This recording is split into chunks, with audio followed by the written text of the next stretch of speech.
Welcome back to Camel Sync. This week's subject will be electromagnetic radiation, also known as light. Visible light, everything we see, is only a portion of the electromagnetic spectrum. In this portion, you have the visible colors that we can see, and each of those different colors has a different wavelength. For example, red is the longest at 700 nanometers, I believe, and violet is the shortest at 380. Outside of visible light, there are microwaves, radio waves, gamma rays, infrared radiation, ultraviolet or UV rays, X-rays. All of these, including visible light, move at 186,000 miles per second in a vacuum. Per second, because that's inconceivably fast.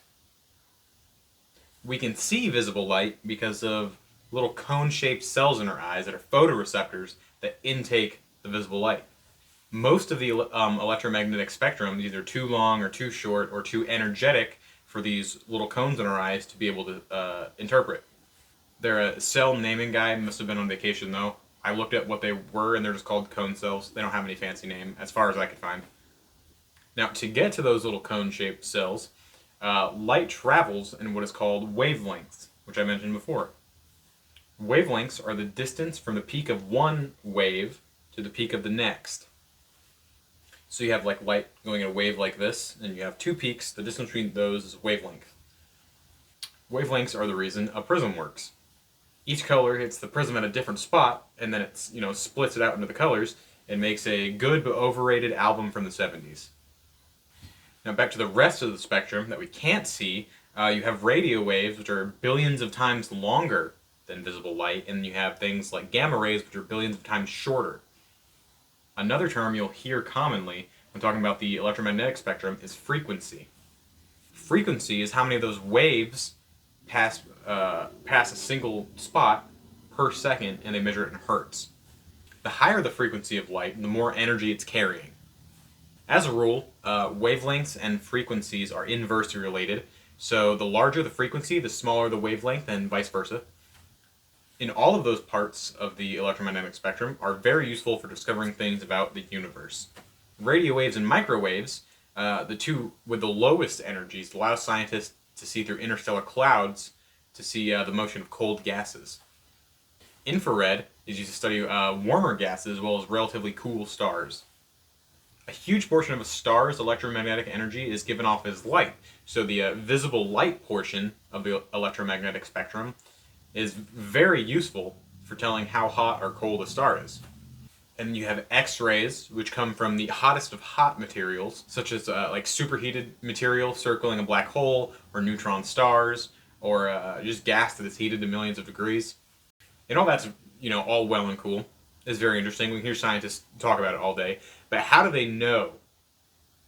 How do they use this light to actually get this information? And that would be spectroscopy.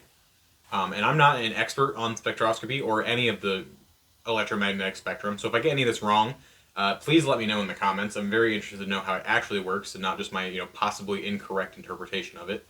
When material interacts with or emits light, it creates a spectra that can be shown by a spectrograph.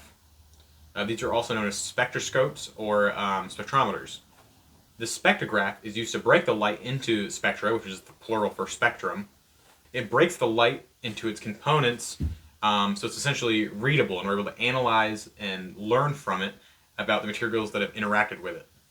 Each element creates its own unique pattern of electromagnetic radiation and colors that are shown on the spectra. This can give information on things like atmospheres on exoplanets, the composition of stars and nebulas, as well as the motion of galaxies and a ton of other interesting things. The Hubble telescope in particular is making a lot of advancements and important discoveries using ultraviolet spectroscopy. As far as I understand it, how this works is basically electrons travel, not quite orbit, they have different shapes, but they travel around the nucleus of an atom, and they all exist at different energy levels. On the Hubble site, they use a ladder analogy. Each electron exists at a certain energy level or rung on the ladder. When light hits one of these electrons, if it has the exact amount of energy needed, it will excite the electron and raise it a rung on the ladder, getting it farther away from the nucleus. The electron absorbs that energy, and then when it releases it, it lowers itself a rung.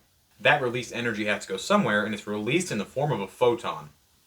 Different elements have different rungs on the ladder, or energy levels that light is absorbed in. So those particles of light being absorbed, or the ones that are emitted during lowering of the rung, can be read, essentially giving crucial information. Like I said before, those electrons exist in specific orbits. Like I said, not quite orbits. There's a lot of different shapes. They can be very complex, but they exist only at certain energy levels. The light hitting the electron needs to be at the exact right amount of energy to excite it and raise it up a rung, or it'll just pass through, fascinatingly enough. This is because essentially the electron doesn't want to be pushed out of its orbital shape. To read this information, the light is passed through a tiny little hole in the spectrograph to isolate it, and that light is bounced off a special grating that splits the light into different wavelengths like a prism. A detector records that unique spectra and is interpreted by something that looks like this to divine the inner workings of outer space.